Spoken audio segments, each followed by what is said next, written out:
about owner training a service dog. Yes. Well, let me tell you, I guess, a little bit about me. Why I wanted to get a service dog. I had an automobile accident in 1978. I was paralyzed on the left side, given no hope to live, of course. And then when I did come out of the coma and was stable enough, they took me to West Florida rehab, which was on Palafox. So, I'm sorry, I have this to keep me focused. I'm sorry, you guys. So after I left there at the rehab, I did get a job. As time moving up to the future, because we don't want to lag on, that I ended up realized I was having more problems stabilizing, being stable, being normal, being on my feet. If I bumped into something, I'd automatically fall over. I realized I needed help. So I started researching online to see what was there. Well, of course, I found service dog. And I didn't realize then until after I had one, how much time, how much energy it took to train a dog to keep going. I grew up with dogs and animals. I was really blessed. The dogs that I did end up training me and helping me. Like when I was outside, I'd get too hot, the dog would come over immediately, would recognize I needed to go in, would lick me, be a nuisance, until I finally got up and went and got some water and so on. Because when I'm doing stuff, I don't pay attention to my paralysis. It's like having a left and right side, and they're not most of the time together. So I have a lot of struggles in those areas, as well as mentally, emotionally. I finally found Cindy through many calls, you wouldn't believe all the stuff I did. And the whole time, of course, I got to include God, because I was on my knees regularly trying to figure out what to do. And my family, I'm close to my family, but they don't want to realize that I have limitations. I have problems, but I'm very independent. So when it comes to support, they will, then they won't. So you can kind of count it as just me. And I didn't realize this. I'm really stressing because I did not realize this. But anyway, the story continues. I met Cindy. She calls one day and says, and I'm sitting there going, God, please help me, please. And Cindy calls and she says, I like to come out, me and my mom like to come out and visit with you. So I had no idea what was going on. And she comes, I take her, show her the house. I have a pit bull, sweetest thing, wouldn't hurt a flea. Matter of fact, she trained him to take my laundry from my bedroom to the washroom, take the clothes out so I can put them in the washing machine, take clothes out of the dryer. If I fall or I lose my balance, he's so short he can't help, but if I fall, he can give me support, leverage, so I can lean on him, push on him, and actually get up safely. And that was amazing. So I was kind of worried, how's this dog going to react to another dog? Well, Cindy came and her mom checked things out, and I was real hopeful. I was saying, thank you, Lord, thank you. It was just a dream come true. But so she knew financially I had low income, I'm on disability, I don't have the support, I wasn't married, I have friends that will help just like Cindy, but when it comes to actually helping me train a dog or helping me to do things that I should do properly, I found out I really didn't have it. And I have to say, that's a lot for me to admit. But God does what he has to do to get you right. But anyway, Cindy and them came, one day she calls and she says, I found you a dog. It was a greyhound. And I'm sitting again. Okay, see the problem before, I've been looking for a dog. I've been messing up and she helped me out, but anyway, that's a different story. But the greyhound and we hit things off. I was supposed to take things slow, but my slow is not the same slow as Cindy's was. So I automatically jumped into it because I needed help and I wanted help, but I didn't realize. So me and the dog, we went, I was at the time doing companion work with the lady down the road, and we would take short trips. One time we went to Destin, and it was set up for a dog. They let me take the dog, but they did not have the area for the dog to go to the bathroom at. So me and Yonker had a really time getting adjusted. So he had access. I was thinking what you were saying, the command about going to the bathroom, that would really been great. Because sometimes when we went, he'd get more than once, and I'd have to try and neatly, nobody's looking, to take my hand or get a leaf and kind of, but anyway, that was an experience. But I have several, there were another time, like she was talking, like at church. Church is the only place that they can tell you can't have a dog. So I went to my church and I told them that we're training each other and so forth. Well, one of the bad things was one day I was volunteering and I had Yonker underneath the table where the food was. And that was great, but people that went over did not feel comfortable with the dog underneath, and I said, he's fine. He did everything like that dog, perfect. But with enough people going to the head person in charge, Joe, he said, Diane, you're going to have to put your dog somewhere else. So I guess it was from me till, I guess, about 3 chairs back, he was from me, which he's supposed to have been there if I would needed assistance. But he could not. He ended up, he was very nervous, like she was saying in training. He was very nervous, very uncomfortable because he was not near me. And he ended up going to the bathroom. I ended up, of course, cleaning it up, and I did my job, and then we left immediately. And he didn't ask me to leave, he just, there were people that was uncomfortable. So that was a time when the church can step in. But he went to church with me during services. He behaved himself.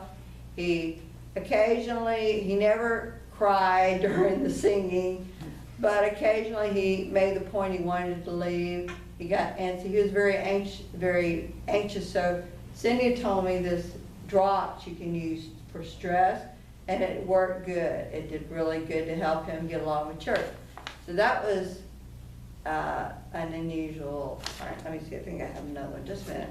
But anyway, Yonker and I did good. Oh, another thing, I know, it's back up, sorry.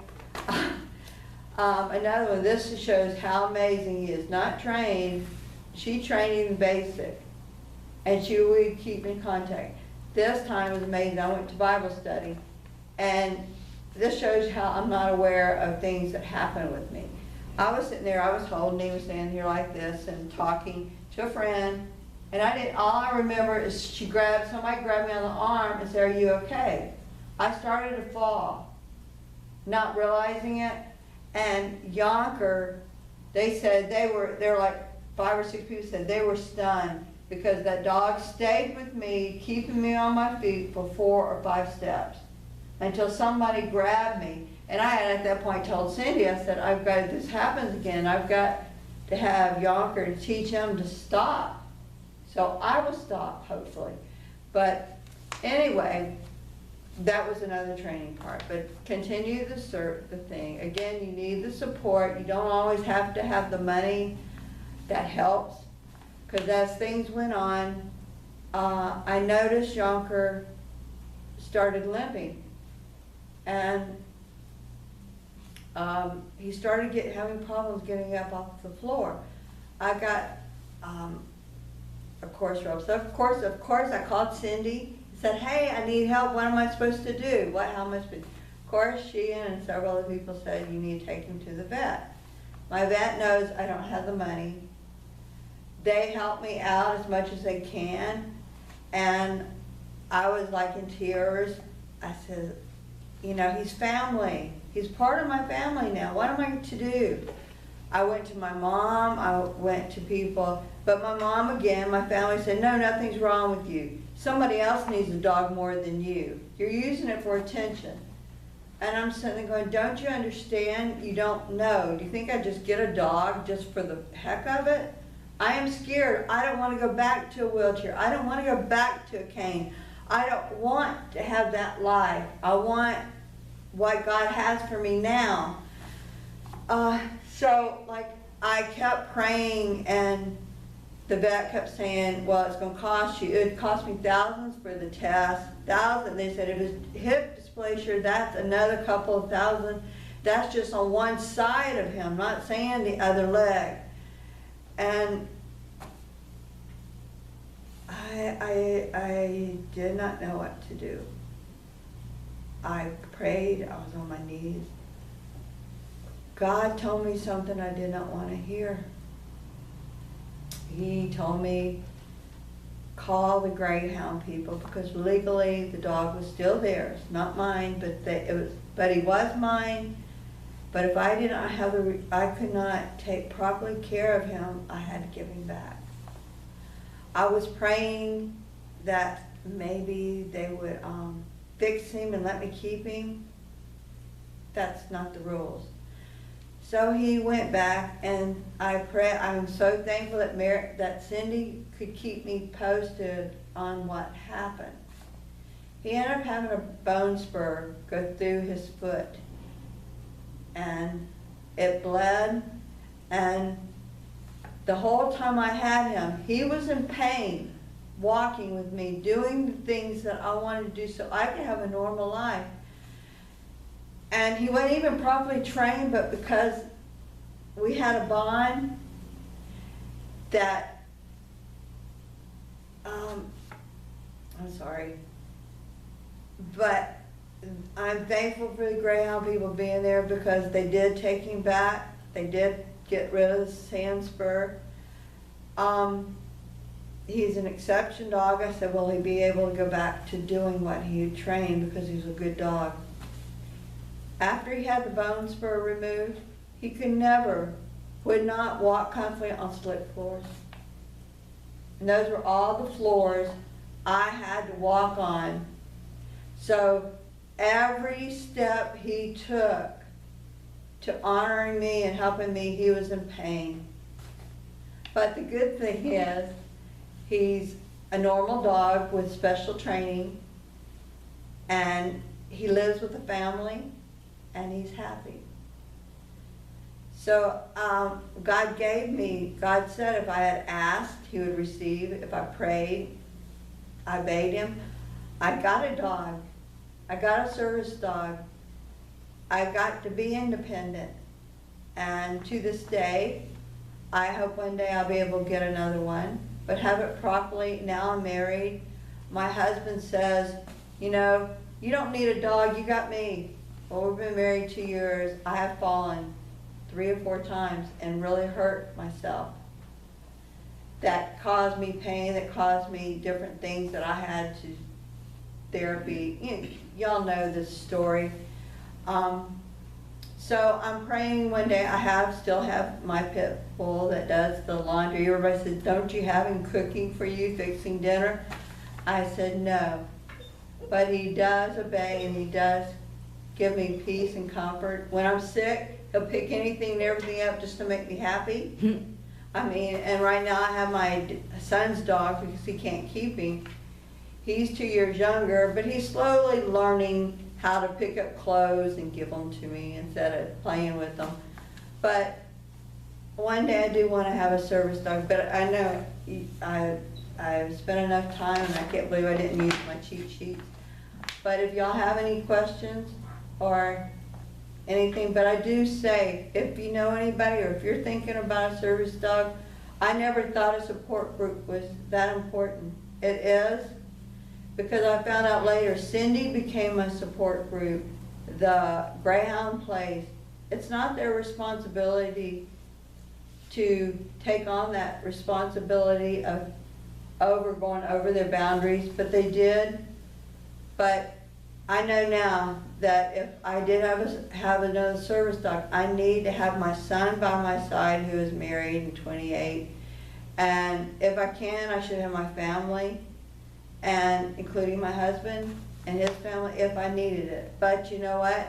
I learned a great thing, and it was an awesome experience. So like I said, and I see people like I saw you with your service dog, I'm sitting there going, yes, I can't, my heart's like going, oh, thank you.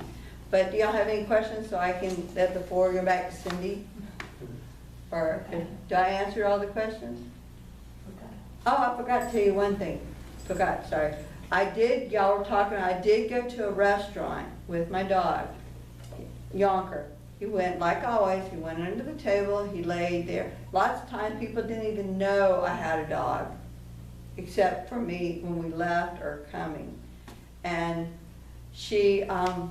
these people, they were Mexican food, but it was, the Philippine, whatever. Yeah. And they did not know, because the waitress was afraid of dogs, one was allergic to dogs, and they said they wouldn't serve me. And I said, okay. I was nervous, I said, okay. So me and Yonker was going, and then all of a sudden it hit me. I better call Cindy. So I called Cindy, and I say, Cindy, help. And of course she reminded me, because I have short-term memory. So she reminded me of the rules, and I told them. And they did not like me there, but they did serve me. And I gave them the rules, and I pray that they did. Right now the business is closed, but I hope they learned that, service dogs, even in training, like she said in Florida, is okay. But anyway, that's my story, and thank y'all for listening to my jabby. Thank you. Thank you. All right, let's take a little break here. Just about 5 minutes or so. I noticed whenever I became disabled back in my late